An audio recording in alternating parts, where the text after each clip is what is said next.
le repos du Shabbat, le repos shabbatique, parachèvement de la création. Nous avons récité il y a à peine 2 semaines pour la paracha de Bereshit que Akadosh Baruch Hu avait créé ce monde et qu'à la fin, au summum de la création, il a mis dans ce monde une sorte de trophée, l'être humain. L'être humain qui est le summum.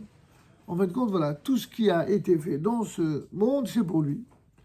Et si Dieu créa le monde en 6 jours, il créa les cieux, la terre et tout ce qu'il renferme, le 6e jour, il créera l'homme, il va confier son monde entre ses mains à l'homme pour le développer et pour le préserver. Comme il est dit, l'Éternel Dieu prit l'homme et le plaça dans le jardin d'Éden pour le cultiver et le garder. En hébreu, l'Ovdah ou le Shomrah.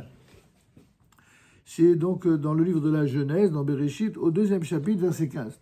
Après l'achèvement de l'œuvre des 6 jours, il n'était pas besoin de prime abord d'un jour de Shabbat, du fameux 7e jour, où rien ne serait créé. Cependant, l'Éternel a créé aussi le 7e jour. Et il a créé ce 7e jour pour quoi faire ? Pour qu'il soit le jour de consécration du monde par la cessation du travail, par un repos, au sens moral et spirituel du terme. Comme il est dit, ainsi furent achevés, Yom HaShishi v'achulu hashamayim v'haaretz v'chol tsevaam, vous connaissez, ainsi furent achevés les cieux, la terre et toutes leurs armées.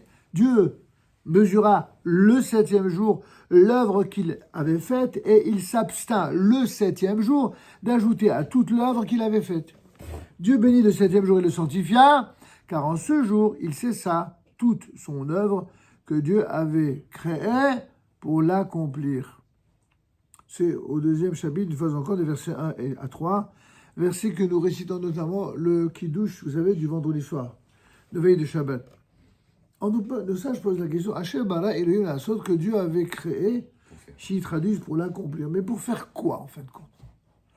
Lui, il a traduit, pour c'est plus facile de façon littéraire, pour l'accomplir à l'apostrophe. Il n'y a pas marqué Hashem bara Elohim Lasoto, Lasot, que Dieu avait créé pour faire.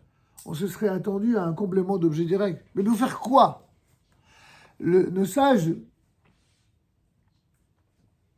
nous expliquent que dans ce fameux la'asot pour faire, il y a le secret du pourquoi Dieu a créé. Pourquoi Dieu a créé le monde et pourquoi Dieu a créé l'homme ? Il a créé l'homme dans ce monde pour lui donner une part ou une participation au parachèvement de la création. À quoi on sert ? Pourquoi Dieu nous a créés ? Lui, il n'a pas besoin de nous, le bon Dieu, il n'est pas manquant. Pourquoi il nous a créés ? Il nous a créés pour nous donner l'intime honneur et privilège de pouvoir participer à l'œuvre créatrice de Dieu.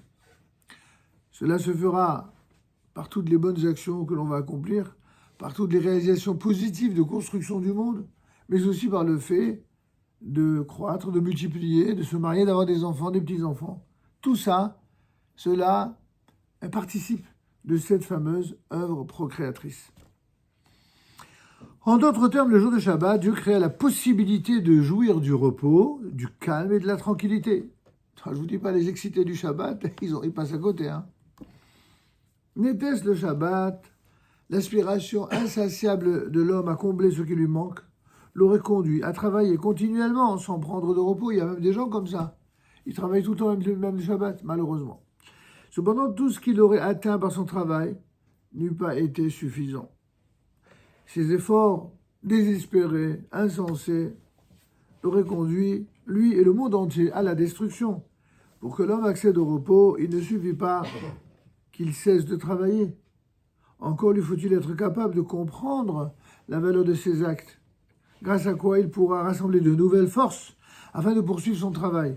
En d'autres termes, le fameux repos ou cessation de travail du Shabbat, c'est le jour où on fait un plein de force, de vigueur, de lumière, de joie de vivre, permettant d'assumer tout ce qui va nous attendre durant la semaine qui suit. Et celui qui ne voit pas de valeur à ses actes, lui ne pourra pas jouir du repos de l'esprit, même s'il cesse son travail. Quand le 7e jour fut créé, pour le chômage et le repos, se créer la possibilité d'intérioriser la valeur intérieure et sainte que porte tout l'univers créé par Dieu.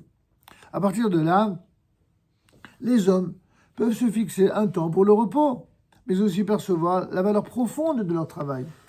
Certes, pour cela, il n'est pas nécessaire de chômer précisément le jour de Shabbat, ni de cesser tout ouvrage le jour de repos.